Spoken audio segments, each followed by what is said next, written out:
অথচ আমি তাদের মাঝেই আছি। আপনি ওয়াদাবদ্ধ হয়েছিলেন আমি যতক্ষণ জাতির মাঝে থাকবো আযাব পাঠাবেন না, আযাব পাঠাবেন না। এইবার রব্বুল আলামিন আযাব পাঠান নাই। আমার নবীকে রব্বুল আলামিন বলেন, নবী আমার আপনাকে জাহান্নাম দেখাইলাম, আযাব পাঠাই নাই। আমি জাহান্নাম দেখাইলাম, আযাব পাঠাই নাই। ভাইরা আমার, বন্ধুরা আমার, চিন্তা করে দেখেন। এইবার আমার নবী মানে কোরআন, কোরআন মানে নবী, হাদিস মানে নবী। কোরআন যেখানে থাকবে, হাদিস যেখানে থাকবে, নবীর সুন্নাহ যেখানে থাকবে, নবীর আদর্শ যেখানে থাকবে, ওই জায়গায় আযাব আসতে পারে না। ওই জায়গাকে রব্বুল আলামিন নিজের রহমত দ্বারা, নিজেই কুদরত দ্বারা হেফাজত করে। ভাইরা আমার, বন্ধুরা আমার, বাংলাদেশ সুরক্ষিত হয়ে গেল কেন? করোনা থেকে বেঁচে গেল কেন? এই কোরআনের দরসের কারণে, কোরআনের তালিমের কারণে, কোরআনের শিক্ষার কারণে, হাদিসের শিক্ষার কারণে। এই মাদ্রাসাগুলো দেশের জন্য পূজা, গজব নাকি রহমত? জুড়ে বলেন, গজব না রহমত? এই প্রতিষ্ঠান আল্লাহর রহমত। এই প্রতিষ্ঠান মানে আল্লাহ রাব্বুল আলামিনের সাথে একটা চেন। সুগার মিলে নিয়েছেন? সুগার মিলে জান নাই? সুগার মিলে দেখবেন বড় একটা চেন আছে, চেন। ওই চেনের উপরে আঁশ নিয়ে ফেলে, চেন টেনে টেনে আঁশগুলো ওই ভিতরে নিয়ে যায়। কথা বুঝছেন কিনা? ভাইয়ের আমার, বন্ধুরা আমার, এই কোরআন হলো আল্লাহর উজ্জ্বল চেন। এই কোরআন যার সিনায় বিদ্যমান, এই কোরআন যার সিনায় আছে, সেই ব্যক্তি আল্লাহর প্রিয় বান্দা। আর সেই ব্যক্তিকে যারা ভালোবাসবে, ওই ব্যক্তির সাথে যারা সম্পর্ক রাখবে, ওই ব্যক্তিকে যারা মহব্বত করবে, ওই ব্যক্তিকে যারা মহব্বত করবে, ভালোবাসবে, ওই ব্যক্তিও কোরআনের উসিলায় রব্বুল আলামিনের প্রিয় হয়ে যাবে। উহিব্বুস সালিহিন ওয়া লাস্তু মিনহুম, উহিব্বুস সালিহিন ওয়া লাস্তু মিনহুম লাআল্লাল্লাহা ইয়ারযুকুনি সালাহা। ভাইরা আমার, বন্ধুরা আমার, আমরা নেককার না, তবে নেককারকে ভালোবাসলে রব্বুল আলামিন আমাদের কপালকে খুলে দিবেন। আল্লাহ রব্বুল আলামিন নেককার বানিয়ে, রব্বুল আলামিন হেদায়েতের দৌলত দিয়ে রব্বুল আলামিন নিজের প্রিয় বানিয়ে নিবে। ওই যে বাহরুন, মনে আছে? বাহরুন কেউ বলতো কি পাগল, কেউ বলতো বুদ্ধিমান। যারা বলতো পাগল, কেন পাগল বলতো? ওই যে বাদশা হারুন রশিদের সাথে সম্পর্ক, গভীর থেকে গভীর সম্পর্ক। বাদশাকে একটু ইশারা দিলে বাদশা তার সুন্দর একটা বাড়ি বানিয়ে দিবে, সুন্দর একটা ঘর বানিয়ে দিবে, তার জন্য আরাম-আয়েশের ব্যবস্থা করে দিবে। আমাদের দেশে একজন মন্ত্রীর সাথে যদি কারো সম্পর্ক থাকে, 2 দিন আগে কিচ্ছু ছিল না, মন্ত্রীর সাথে সম্পর্ক থাকার কারণে দেখেন এখানেও জায়গা, টাঙ্গাইলেও জায়গা, ঢাকাতেও জায়গা, লন্ডনেও জায়গা।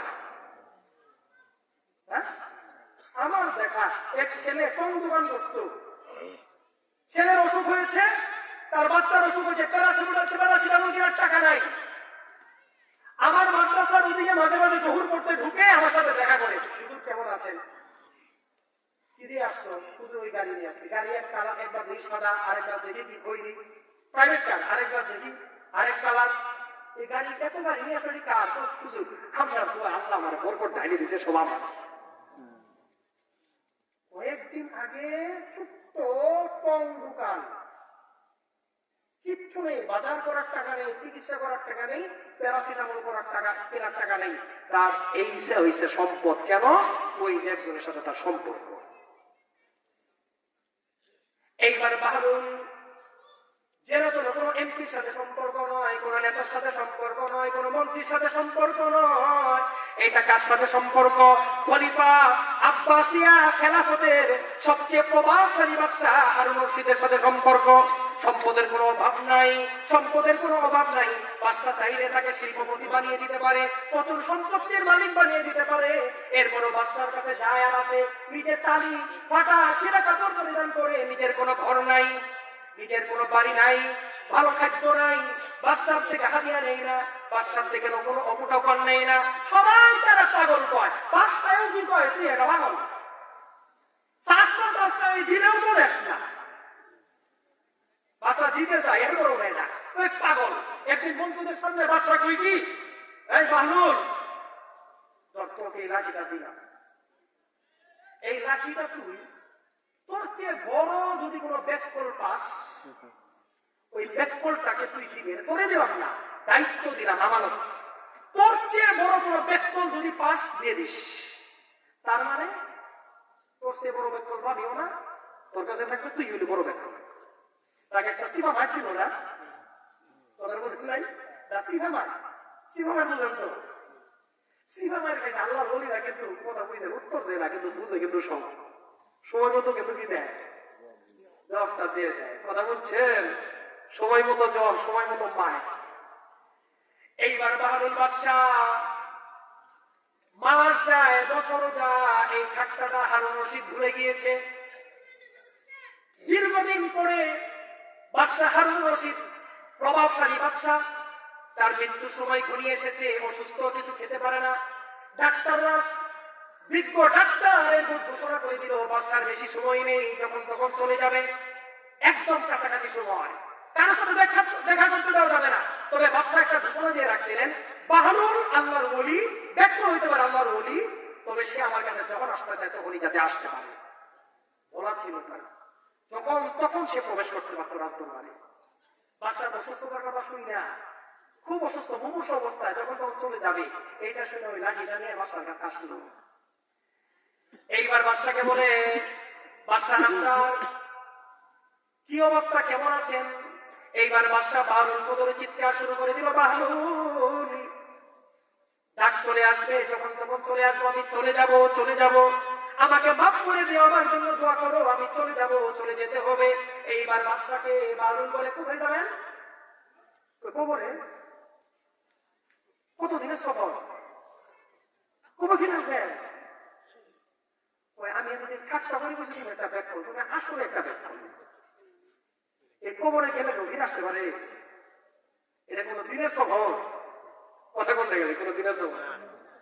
আচ্ছা, তাহলে এটা অনন্ত শিকারের সফর। আচ্ছা, বাসা নাম্বার দুনিয়াতে কোথাও 3 দিনে গেলে দেখতাম এর আগেই চৌকস বাহিনী আপনার আগে পাঠিয়ে দিতেন, ফার্নিচার পাঠিয়ে দিতেন, খাদ্য পাঠিয়ে দিতেন, বিশেষ বোতল পাঠিয়ে দিতেন, মেডিকেল টিম পাঠিয়ে দিতেন। পুরো রাস্তাটা যাতে নিরাপদ থাকে, আপনার গন্তব্যে পৌঁছার পরও যাতে নিরাপত্তা তার নিশ্চিত করে সব সুব্যবস্থা করতেন। তো আপনি খবর যেহেতু লম্বা সময় চলে যাইতেছেন, সৈন্য কয় হাজার পাঠাইছেন? খাট কয়টা পাঠাইছেন? ড্রেসিং টেবিল পাঠাইছেন? গাড়ি ঘোড়া কয়টা পাঠাইছেন? তুমি আসলে একটা পাগল। 3 দিনের সফরে যদি এত কিছু পাঠাও, এত দীর্ঘ সফরে পাঠাবো না? এটা এমন সফর, চোখের পানি ছাড়িয়ে দেখো, বারুল তুমি আসলে একটা ব্যাকল। এটা এমন একটা সফর, প্রতিজন মানুষের সেই সফরে যেতেই হবে, যেতেই হবে, যেতেই হবে। এইটা এমন একটা সফর, যেই সফরে কোনো বাহিনী কাজে লাগে না, যেই সফরে কোনো পেশি শক্তি কাজে লাগে না, যেই সফরে কোনো রাজার রাজত্ব চলে না, যেই সফরে কোনো মন্ত্রীর মন্ত্রিত্ব চলে না, যেই সফরে কোনো নেতাগিরি চলে না, যেই সফরে কোনো শিল্পপতির শিল্প চলে না, যেই শহরে কোনো টাকাওয়ালার টাকা চলে না, যেই সফরে কোনো দাপটওয়ালার সৈন্যবাহিনী কাজে লাগে না। এই সফরে যদি কাজে লাগে একটা জিনিস কাজে লাগে, ঈমান এবং আমল কাজে লাগে, এছাড়া দুনিয়ার কোনো জিনিস কাজে লাগে না। এইবার বাহারুল বলে, বাদশা নামদার, যদি এটাই হয়, এই সফরের জন্য এই কবর সফর করতে হলে আপনি জানতেন কিনা? জানতাম না, মানে সবারই তো এই সফর আছে।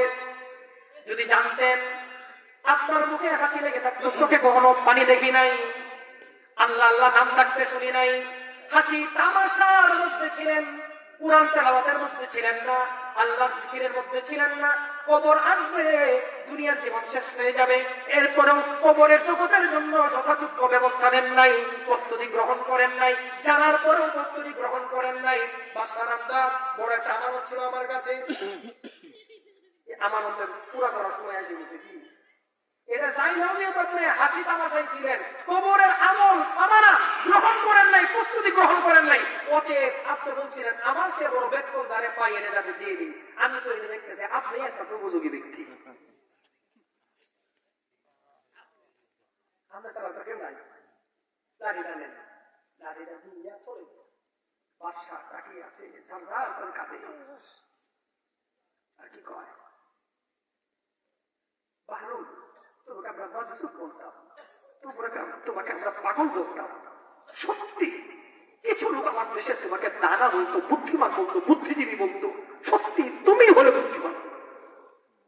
কেন? রাসূল قال رسول الله সাল্লাল্লাহু আলাইহি ওয়াসাল্লাম قال رسول الله صلى الله عليه وسلم الدنيا دار من لا دار الدنيا دار من لا دار له ولها يجمع من لا عقل له দুনিয়া ঘর হলো ওই ব্যক্তির যার আখিরাতে কোনো ঘর নাই দুনিয়া জমাও করে সঞ্চয় করে ওই ব্যক্তি যার জন্য কোনো আখিরাত নাই ওলাহা ইয়াজমাউ মান লা আকাল লা যার কোনো জ্ঞান আর বুদ্ধি নাই যার কোনো বিবেক নাই বিচক্ষণতা নাই ওই ব্যক্তি দুনিয়া জমা করে মানে পরকালকে নষ্ট করে পাঁচ ওয়াক্ত নামাজ নষ্ট করে সততাকে নষ্ট করে হারাম পন্থায় দুনিয়া জমা করে যেই ব্যক্তির বিবেক বুদ্ধি নাই বিবেক যদি থাকতো এই যে হারাম কামাই করছে মাস্তানি করছে চাঁদাবাজি করছে ঠকবাজি করছে যখন করছে ওইভাবে উপার্জন করছে তার মাথায় এটা আসার কথা কি আজকে ঠকবাজি করে আমি টাকাগুলো কামাই করতেছি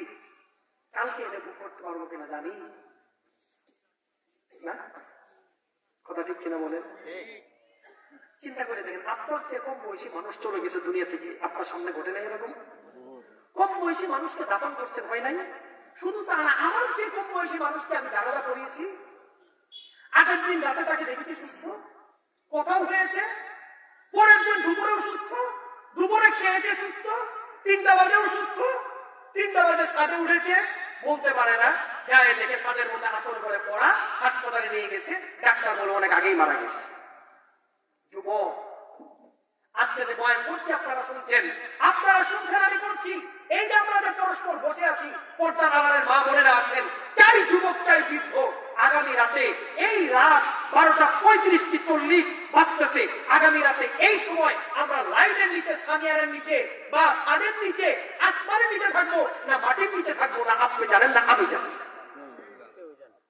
আজকে রাত আমার আপনার জন্য দুনিয়ার জীবনের শেষ রাত হয়ে যেতে পারে এজন্য রাসূল ফরমান তুমি যে নামাজটা পড়ছো এটাকে এইভাবে পড়ো মনে করবো তোমার জীবনের শেষ নামাজ যে আল্লাহ ডাক দিচ্ছ এটা শেষ ডাক হয়ে যেতে পারে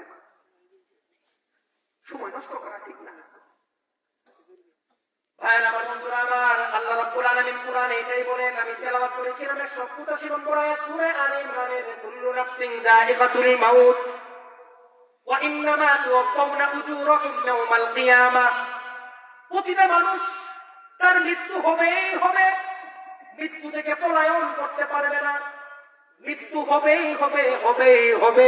মৃত্যু থেকে পলায়ন করতে পারবে না দুনিয়ার জীবন আমাদের সফরের জীবন আসল জীবন হলো মৃত্যুর পরের জীবন ইহা হাম সব মুসাফির হে ওহি আখির ঠিকানা ইহা হাম সব মুসাফির হে ওহি আখির ঠিকানা কোই আগে রওয়ানা হে কোই পিছে রওয়ানা এই জায়গায় আমি আর আপনি মুসাফির মৃত্যুর পরে যে জীবন ওইটাই হলো আসল ঠিকানা তবে যাওয়ার কোনো সিরিয়াল নেই কেউ আগে যায় কেউ পরে যায় ভাইরা আমার বন্ধুরা আমার দুনিয়ার জীবন থেকে কবরের জীবনে যেই দিন আপনি যাবেন আমি যাব চোখ দুটা বন্ধ করে একটু চিন্তা করেন কবরের জীবনে কি কাজে লাগবে সামানা কি কাজে লাগবে কারো কাছে আছে বন্ধু কারো কাছে আছে পেশি শক্তি কারো কাছে আছে বাহিনী আল্লাহর কসম একটাও কাজে লাগবে না কি কাজে লাগবে বলেন দেখি বাহরুল কি বলেছিল কি কাজে লাগবে হারুন রশিদ কি বলেছিল কি কাজে লাগবে দুবাই পয়রান না এই আয়াতের শেষে আল্লাহ তাআলা বলেন অধিকাংশ মানুষ দুনিয়াতে এসে তারা প্রতারিত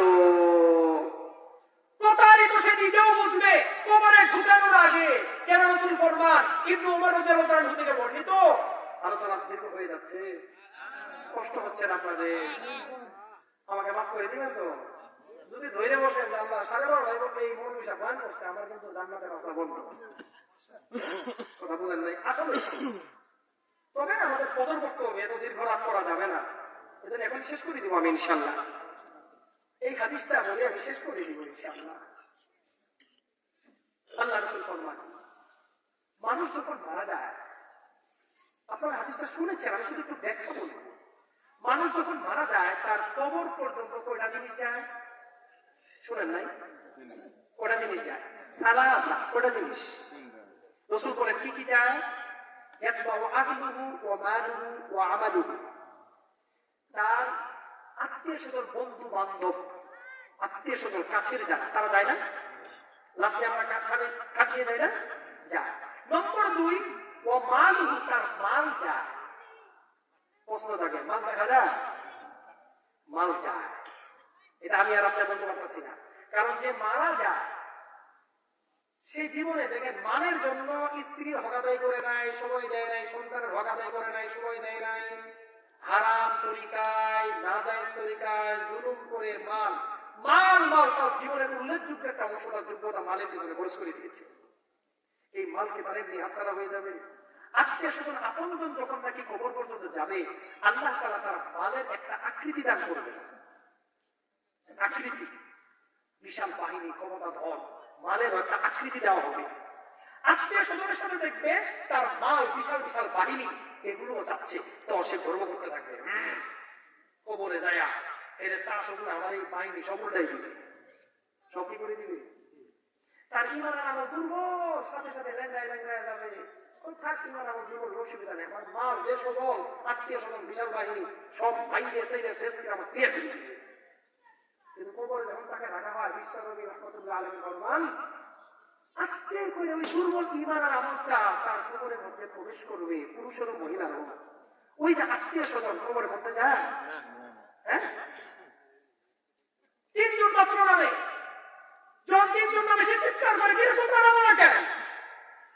মাত্র তিনজন নামে, বাস আস্তে আস্তে দিয়ে দিয়ে তিনজনের মধ্যে এক দুইজন করে কে বিরোধী তুমি উঠে বলো, আরো চিৎকার শুরু করে, কিরে কোথায় কেন দিয়ে দিয়ে দিয়ে দিয়ে দুইজন থেকে আমি এটা চিন্তা করেন। বাস যখন ওই তিনজনে উঠে যায়, তার চিৎকার আর শেষ থাকে না, কোথায় গেল? আর মাল তার লাশ ঢুকানোর সাথে সাথে আত্মীয় স্বজন উপরে থাকে, মাল দৌলত থাকে বলে টাকা বিদায়, কি অর্থ হাসি দেয়।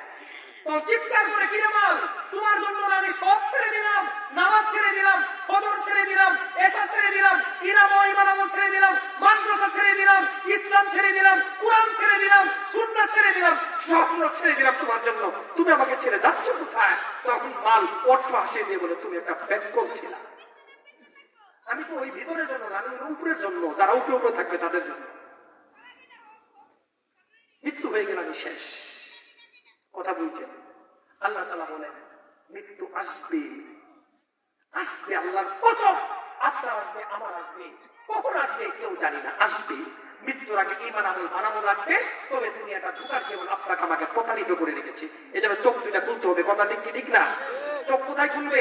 চক্ষু হাসপাতালে গেলে অন্তরে চক্ষু খুলে না, উলামায়ে কেরামের সাথে সুসম্পর্ক রাখতে হবে, দাওয়াতে তাবলীগের কাজ করতে হবে, হক্কানি পীর মাশায়েখের সাথে সম্পর্ক রাখতে হবে, আল্লাহ তাআলা চোখ দুটো খুলে দিবে। আমরা তাবলীগে যাবো তো ইনশাআল্লাহ, মাদ্রাসার সাথে সম্পর্ক রাখবো ইনশাআল্লাহ, কুরআন পড়বো ইনশাআল্লাহ, 5 ওয়াক্ত নামাজ কে পড়বো ইনশাআল্লাহ, নিয়ত করি ইনশাআল্লাহ। মৃত্যু পর্যন্ত আমরা আমল ছাড়বো না, ঠকবেন না, হাত না বাঁধবেন, প্রতারিত হবেন না, নিজের উপর জুলুম করেন না।